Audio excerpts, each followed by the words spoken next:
the questions we were just asking were asking about conditional relative frequencies. Relative frequencies because we were dividing one frequency by another total frequency. Conditional because we were dividing by something conditioned on being in skill level 1.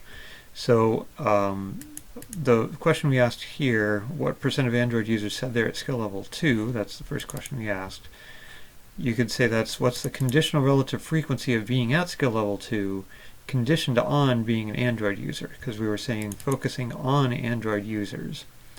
Another way to talk about it is the conditional relative frequency being at skill level 2 given that they are an Android user.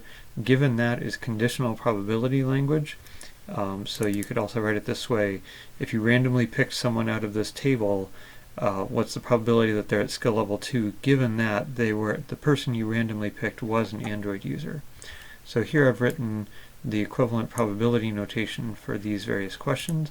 One big thing to notice that the probability of being at level 2 given that they're an Android user is different than the probability of being an Android user given that they're at level 2. If you switch what's given and what's being asked about, you don't always get the same number. In fact, you hardly ever get the same number. So here we were computing them just kind of one-off, but it's nice to be able to compute them systematically. To do that, I'm going to make a copy of the pivot table. So I'm going to, instead of just copy-pasting, I'm going to say equals before and get a copy of that and all those, and we'll get the labels over here. So now I can do arithmetic directly on this. If I had tried to do something like this, I get Excel trying to do some magic there that ends up not working for me, so that's why I'm not doing that. So don't worry about what that was. So let's take this and compute conditional relative frequencies. So we'll do the same labels as above.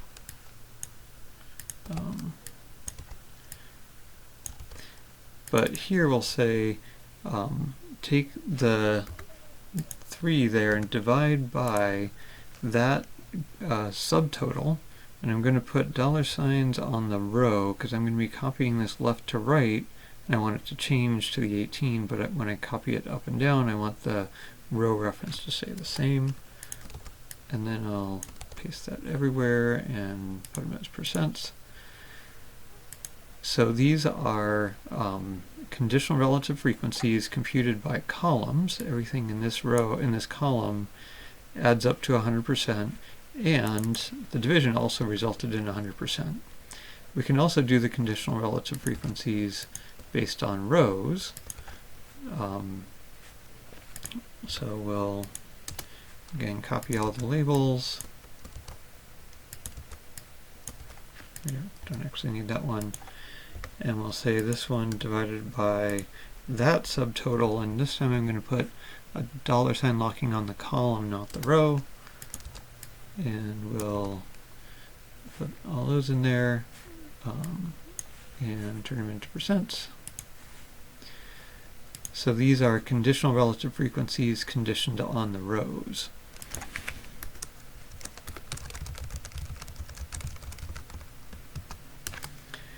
So we can see the numbers we computed here, 57, 45, 69, are here, and the numbers we computed here are the 27 and the 46, just backwards.